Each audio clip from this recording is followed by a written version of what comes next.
Hi guys. The Bachmann Rheneas has been around for a while now, and 4Ds produce a number of bodies to depict number 2 through its years. But I'm still not convinced about the finish on the product, so I've opted for a different method. Light railway stores, back then called Narrowplanet, produce this add-on kit lovingly named Dolgochification. It's a mix of printed, etched and brass parts. I've also got the crew at the ready, though I won't get to painting these in this video, just be aware that they're there, waiting.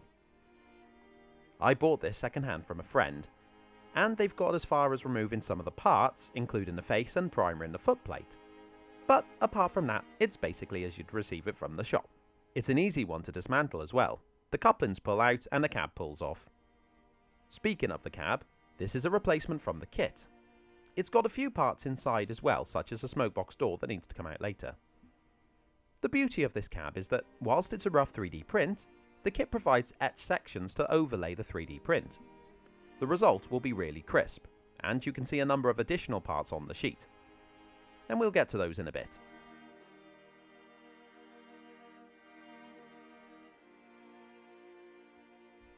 You also get a little bag of detailing bits. In fact, there's a set of etched plates in there as well. Which you'd expect, seeing that the kit comes from an etching business. The chap I bought it from also provided a separate chimney, so I have two.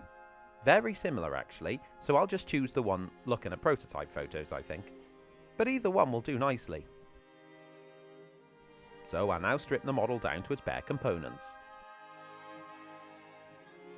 There's only 2 or 3 screws to release the body from the chassis, and the pickups pop off from the chassis as well, so that'll make painting a lot easier. Good to see that. There's no modifying to do on this chassis, so I head back over to the body for now. I want to get the cab done first, so I need to remove the extra details. These are snapped off using a sharp knife. The footplate has little holes which located the original cab. And guess what?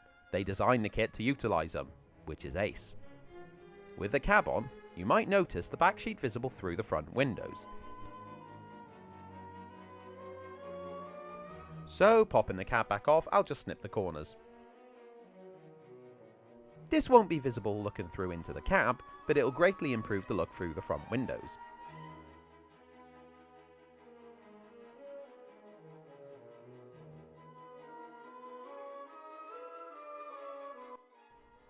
Time to start removing parts from the etched sheet. I do try to only remove the parts as I go, as some are tiny and would be really easy to lose. A sharp knife works really well with thin brass such as this sheet, and minimises the risk of bending the parts. However, the cab sides are super fragile, and I applaud you if you manage to keep them perfectly straight.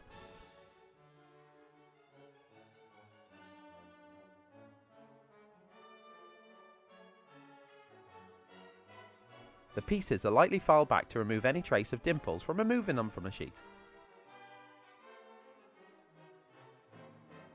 I got a bit distracted here and moved over to the chimney. A Dremel is a must for jobs like this, really minimal effort to hack the model to pieces. It takes about 10 seconds or so to remove the old chimney. I also use the Dremel to file the base back smooth with the smoke box. Having the paint still on the model here really helps you judge when it's level.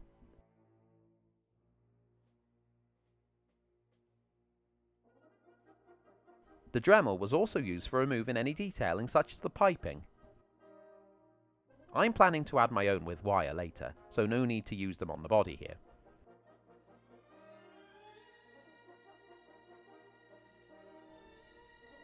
Now comes, probably the biggest and most annoying job for this model, and that's removing the coal loads. The right hand side of the cab has a coal load on the Rheneas model, but Dolgoch only has a bunker on the left. So using the Dremel, this is filed back down level with the top of the bunker / cab bunker thing. It does take some time and you'll need full concentration, as one slip and you'll grind through the boiler or anything else around it. Now most people would have left it at that, but I decided to remove the coal load on the left as well. The reason is this. Like when I made number 6 recently, the engine reaching Nanguernal wouldn't have a full bunker of coal, so off it comes. What I really wanted to do was keep removing it until I created a recess in the bunker, but I ran out of time. so I'll have to settle with a 60% full bunker, which is annoying. That's it for attacking it with a Dremel, so I'll strip the paint off. This is just standard DIY style paint stripper, and it actually stripped the model in a few minutes. Really impressive actually, though I did notice that the factory paint didn't appear to have any sort of primer below it, so maybe they're a different style of paint. Either way, it didn't stand up to the stripper. I used the pointy tool thingy to remove any remnants of paint in the smaller gaps.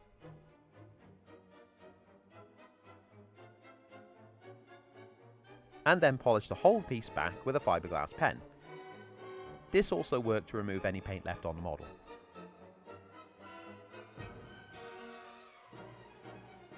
The footplate also needs bits removing to suit Dolgoch, and this mainly comes in the form of hacking off the splashers. The kit comes with replacements for both sides.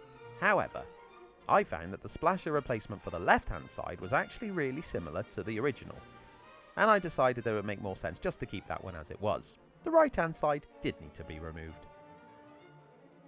And the 3D replacement is fitted into the gap. The gap might need to be opened up slightly to allow for the part to slide in. I find pinching the part and the footplate together helps level them.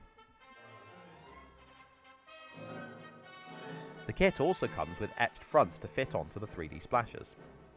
And this can be glued on with super glue. And yes, this part is quite fiddly. And yes, I did glue the etch part to the needle pliers a few times.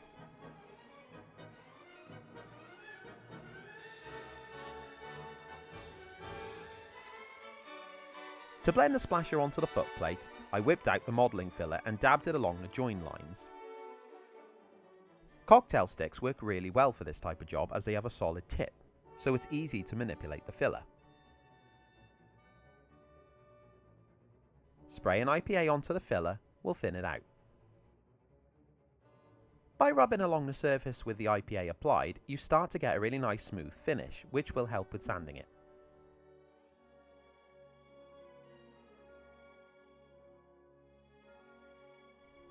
Filler is also applied to the right hand side bunker. Looking back now, it may have made more sense to just add a lid with a bit of thin plasticard. And if I made it again, which I won't, that's what I'll do. Reflection is an important part of modelling. The filler is then filed down smooth with the rim of the X bunker. Once painted up, it'll look grand. The fillers also dry around the splasher, so that'll be filed back as well. This modelling filler actually sands really well, so minimal effort is required, which I like. The next job was to apply the brass overlays to the cab. I'm not sure what the best way to glue these on are, but I use super glue. The front and rear overhang over the sides, so I decided it best to start with the front. They are a perfect fit, so there's no need to be filing them or anything like that. I then went to the cab rear. This part is nice and easy. Again, just make sure it's level with equal amount on either side. The cab bottom also needs to go on. And if you got the top half level, then you'll be able to match it up. The hole for the water tank filler also needed to be located correctly. And you can do this by eye. The sides are a little bit more tricky to glue on, as one half will be flopping about. I basically tried to glue this on in two halves, first concentrating on the front and then moving on to the back.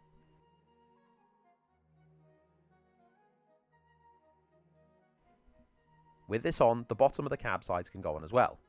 Nice and easy again here.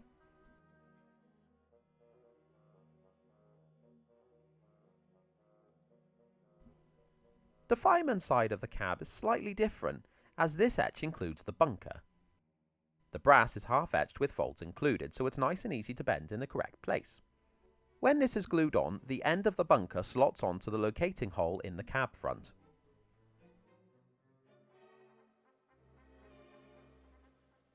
And the last etch piece to go on is the remaining tank side. Except it isn't, because there's the roof. This needs to be bent with the contour of the roof. I find the best way to do this is to roll over it with quite a girthy pen, such as a marker. Doing this on a soft base, such as folded kitchen roll like I've done here, will help push down on it. If you bend it too far, just pop it the right way up on a flat hard surface and roll in the opposite side. This is glued onto the cab, and the little sunroof piece is glued on within the sliders. The smokebox front comprises of two parts. The main front is an etched piece, and the door is 3D printed. 3 actually, because of the smokebox dart, but ignore that at the moment. Okay, so these are the 2 spurs of lost wax brass pieces, and comparing the replacement chimney with the one from Rheneas, you can see why I would laugh internally if I saw it on a Dolgoch. The Dremel is used to cut the parts free from the spurs, but also to file down the pieces to fit them flush with the body. I find it difficult to locate chimneys on engines. I think it's because you have to look at them from 2 angles to make sure it's level. The superglue doesn't really give much time to do this, so I stress my way through this bit. It's somewhere near. I tried fitting the water tank filler casting, but it wouldn't fit, so I'm drilling out the hole a little bit. It will fit. The filler hole also has a tiny little brass piece with rivet detail to glue on, which is cute.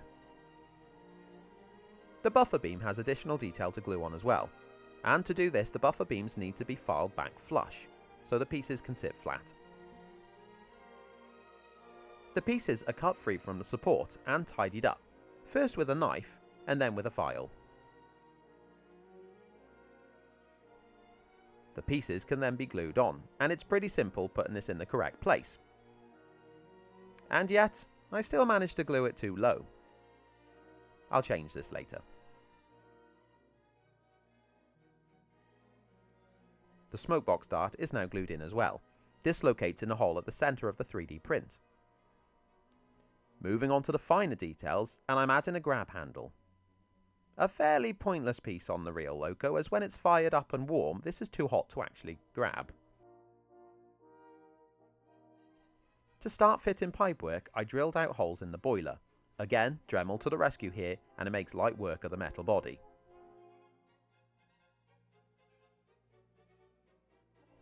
At this point, I didn't glue them in, but I did dry fit them to bend the piping into shape. One detail missing from the add-on kit are the old lubricators on the footplate, and they're an iconic part of number 2. So to add these on, I first marked where they would sit on the plate, and then used a pin drill to drill them out. To make the lubricators themselves, I chose more little knobs that you'd use for handles, and these have little holes in them, so bending the wire into a sort of Z shape and pushing them on, I think it makes a fairly good representation of the part. I mean, it's not worse than none at all, which is what I had before. So that's good. The next thing to do was to fit the body back onto the footplate and mark out the holes in the plate for the piping. This type of plastic drills really well with a pin drill, and it does give a bit more control than the Dremel.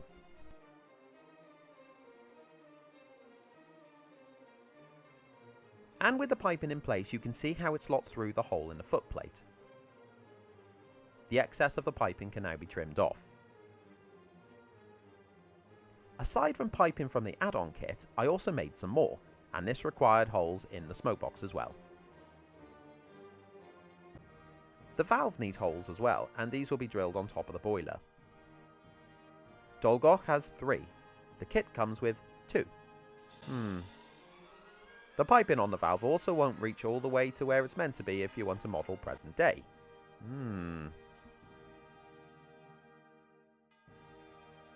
Works fine for these smaller runs though.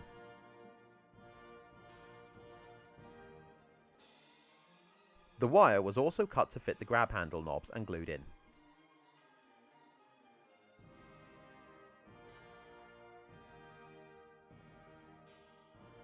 Top marks if you've been yelling this out at the screen before, but I finally noticed that Dolgoch doesn't have the fancy coal bunker ironwork anymore.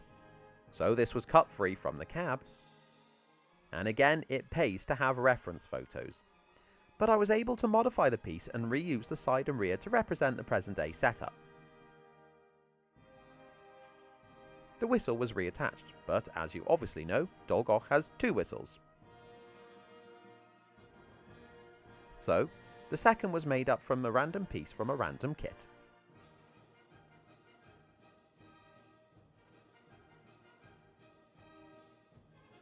And that's time up for this week. I hate that I've only shown you the build and not the painting stage, but this took quite some time to do, and the painting stage will take even more time to do. I'm sure you've seen number 2 in its current livery and questioned how I'm going to do the lining. Well, I'll show you, in a week's time. The kit really makes a great model out of Rheneas, and whilst the 4D's bodies do come with detail already, they're just not as crisp as the etched pieces, and this should make a better finished model. We'll see. And remember, we've got the plates to go on when it's painted up, and we've got a crew to add, and that always changes the look of these models. So thanks for watching, I hope you've enjoyed the build, and stick around. Like, subscribe, that would be nice for both of us. You'll see the finished model. Anyway, see you around. I mean, I won't, but it's nice to say, isn't it? Is that what people say? Cheers.